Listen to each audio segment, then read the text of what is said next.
This is what I imagine this game's going to go like. All of a sudden, I'm going to turn my back, and then Thomas is just going to push my ass down an elevator shaft like... No. Holy shit. I don't know this one. Mary. Jesus Christ.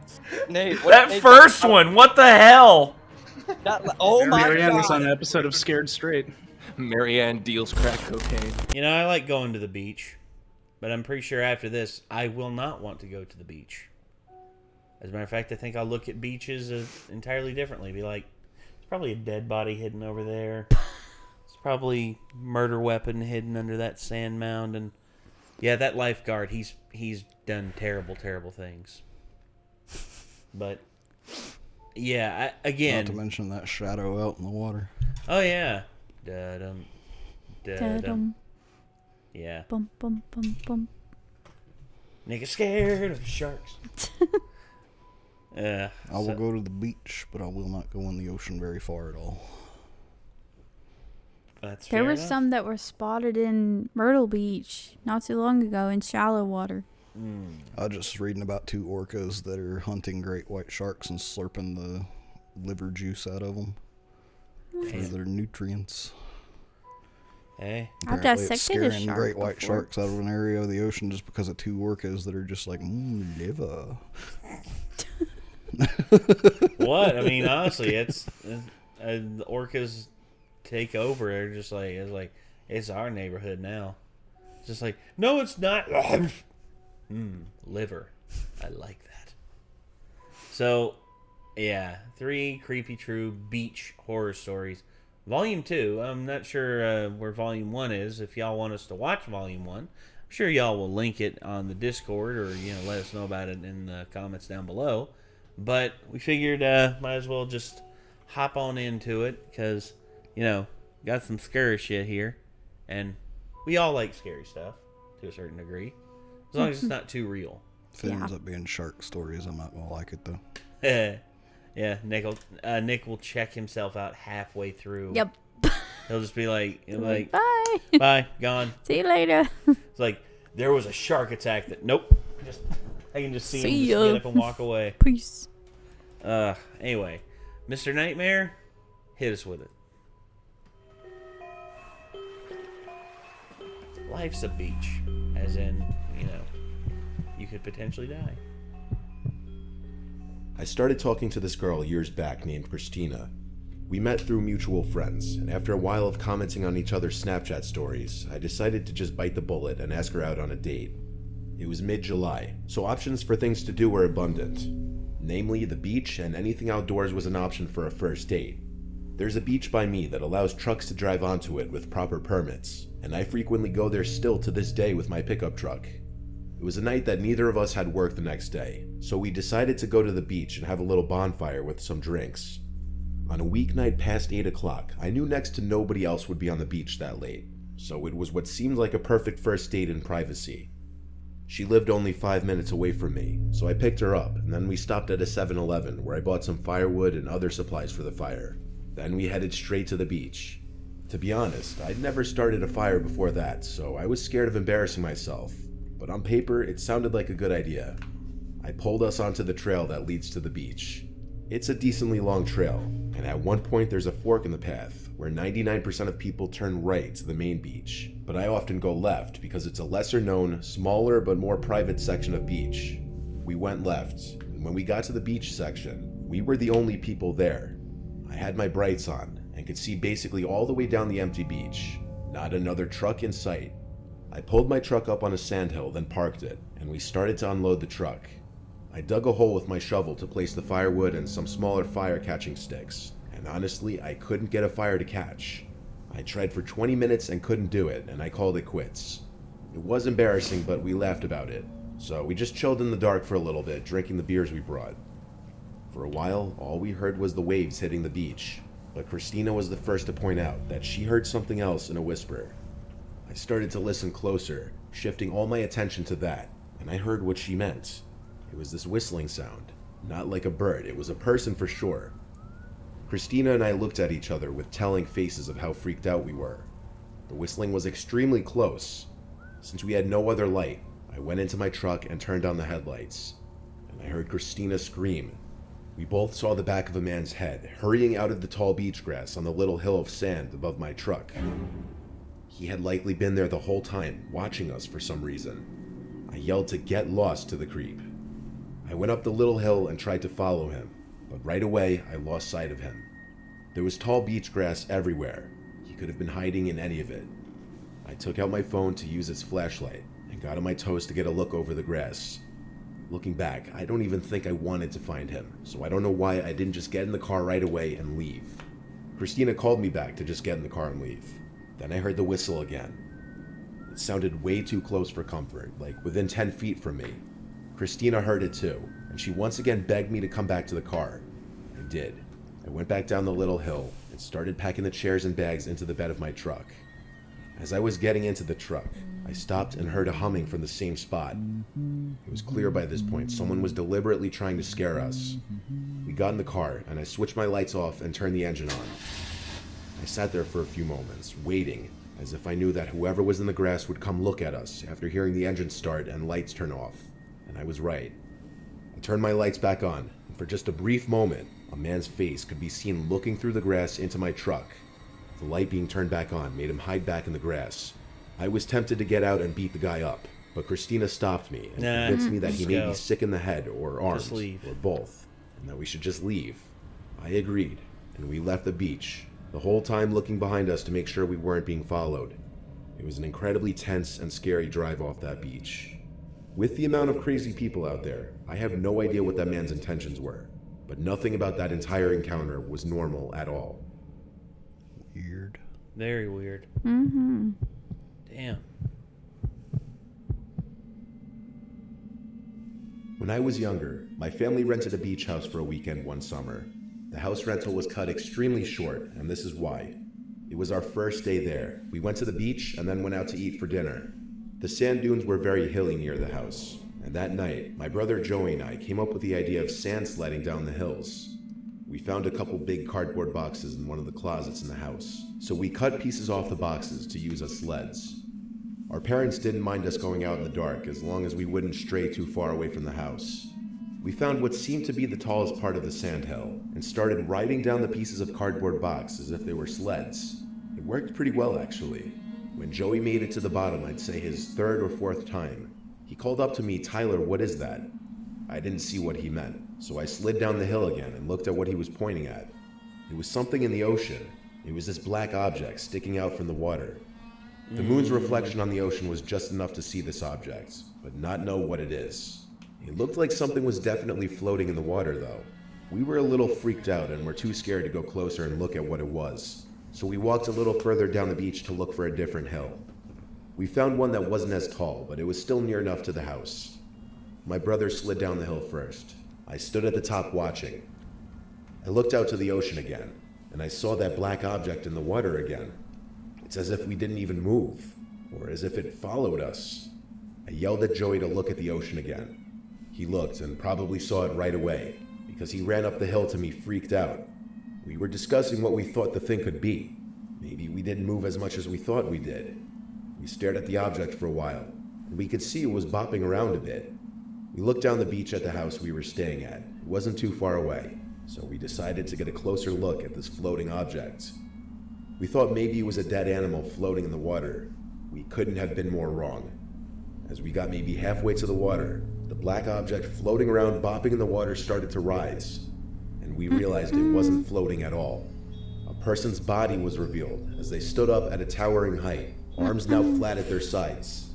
It was a person's head this whole time. We ran to the house and slammed the door behind us, yelling to our parents. Our parents seemed confident that there was no threat from someone going for a night swim, though, even after we said they were following us in the water. Our dad went out to the backyard deck with the lights on and looked around the beach, and when he didn't see anyone, he told us we had nothing to worry about. It wasn't until later that night that we heard our mom scream from the living room as Joey and I were in the room we were sharing. We jumped out of our beds to rush outside and see what it was. As we entered the living room, our dad yelled at us to go back to our room, but we didn't listen right away. They were looking at something outside. We walked over to see what it was they were staring at. Close enough to see him, a naked, smiling man on the backyard deck, waving. My dad then physically moved us back into our bedroom and told us not to come out. We heard everything, as our dad was screaming threats of calling the police at the man. Then there was a loud bang from the glass of the back door, accompanied with the sound of our mom screaming. Our dad yelled at our mom to go stay with the kids. She came into the room and tried to comfort us, while we heard our dad calling 911, all while hearing periodic bangs on the glass. Our dad is not a big guy, and he's far from a fighter, so the chances of him going outside to confront that man himself were slim to none unless it was absolutely necessary. This went on for a few minutes, before the bangs stopped and our dad seemed calmer. A bunch of police cars came to the house. There were more police officers in the house than I can remember counting. My brother and I were asked to describe what we saw on the beach to help tie the whole story together. Our parents to this day tell us that the most likely explanation was a child predator on drugs. It's a very sick and disturbing thing for our entire family to go through. In fact, 12 years later, it's still cringy and disturbing to think back on. And yes, the obvious answer to the obvious question, did we leave after that encounter? Yes, we did. Yeah. And our parents We got their too. money back. We ended up staying at a nearby resort so as not to waste the weekend. But obviously, we were all a bit shaken up after that. Damn.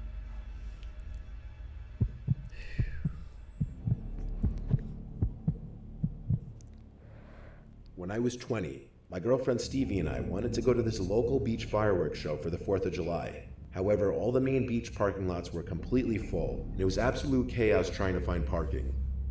Eventually, we ended up driving further down the road to a less crowded, almost empty parking lot. People were parked in the lot sitting on beach chairs in the parking lot, apparently ready to watch the show from there, but Stevie and I didn't want to do that. We walked onto the beach with our blanket and drinks. We had to cross a tunnel under the overpass to get to the beach side, away from the parking lot. The beach was surprisingly empty. Apparently, we were the only ones who thought it'd be a good idea to walk to the main beach. We started our long walk. We walked for literally 20 minutes until the fireworks started shooting into the air. We weren't that close, but it was better than nothing, and we were tired from walking.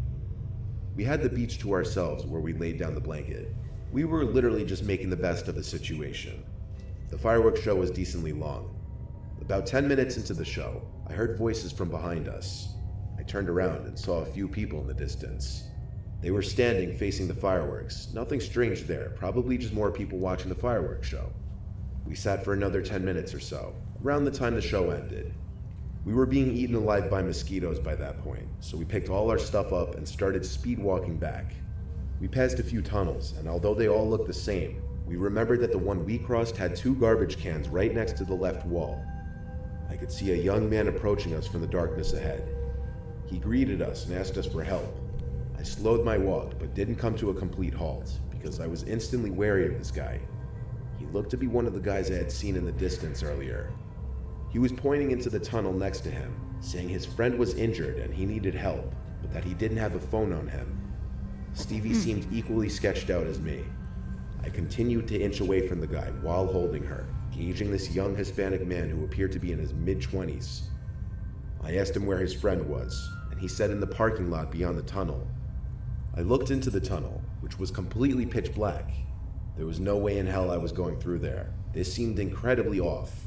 I apologized and said we're in a hurry, and pulled Stevie along with me as we continued to walk quickly away.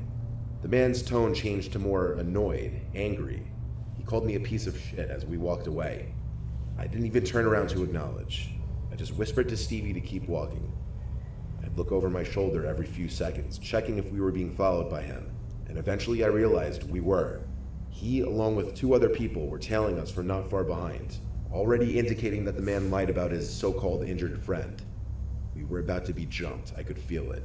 I told Stevie to run ahead to the tunnel with the 2 garbage cans.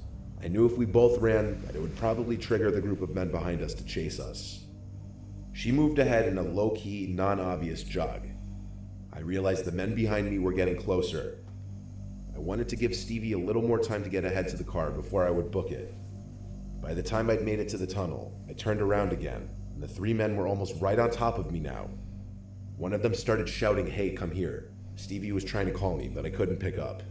As soon as I got to the entrance of the tunnel, I felt that they were about to run up to me and grab me, so I booked it through the tunnel, and I heard their footsteps right behind me. I sprinted on the concrete while barefoot, but I endured the pain and the heat of the moment, in fear for my life. I made it through the tunnel to the parking lot, which was lit up by streetlights, thank God. And somewhere in the tunnel, the 3 men stopped chasing me. The parking lot was now empty besides 2 other cars, and my car, which Stevie was already in with the lights on. I ran to get in the car, and I looked back one final time to the tunnel, and saw 2 of the 3 guys standing probably 10 feet into the tunnel, watching. I got in the car, and we drove out of the parking lot and down the parkway. And honestly, I was never so relieved to see the taillights of a traffic jam from the thousands of people leaving the main beach parking lots. I have no clue if we were going to be mugged or murdered, but clearly those people were there that night with a plan. I'm glad we didn't fall for their trap. Damn. That's really scary. Yeah, it is. Because, you know, that's one misstep and basically you'd have been caught. Yeah. Oh. People are always scarier than animals and monsters. Yep. This is true. They, again, as much as I like being around other people, I know that they are potential, the danger that comes from trusting the wrong person, specifically. That's one that gets me. But yeah, I'm still probably gonna go to the beach because these things do happen to people. It's just I wonder, me being a bigger guy, like if I would have that issue, people picking on me as much. I don't think that they'd mess with you, but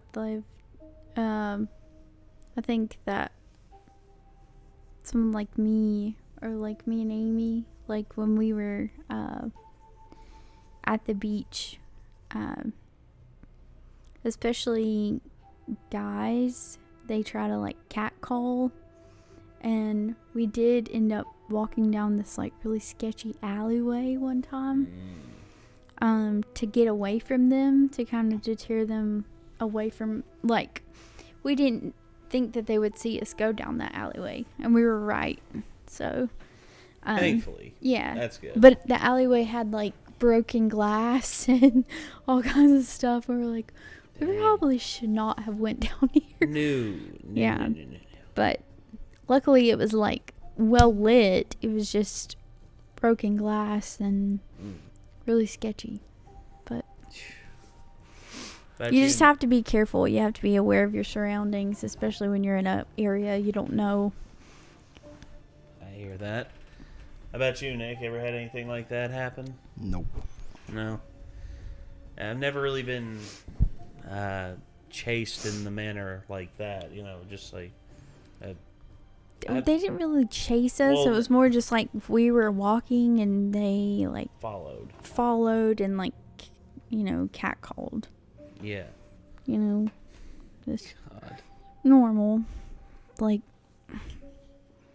I guess.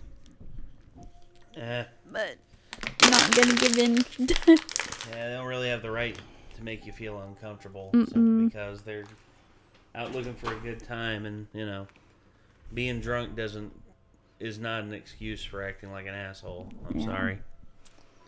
But anyway, yeah, that was 3 Creepy True Beach Horror Stories Volume 2 by Mr. Nightmare. Hopefully y'all enjoyed, and I guess until next time, everyone. Signing off, I'm Nate. I'm Kate. I am Nick. We'll see you later, everyone. Peace. Yeah.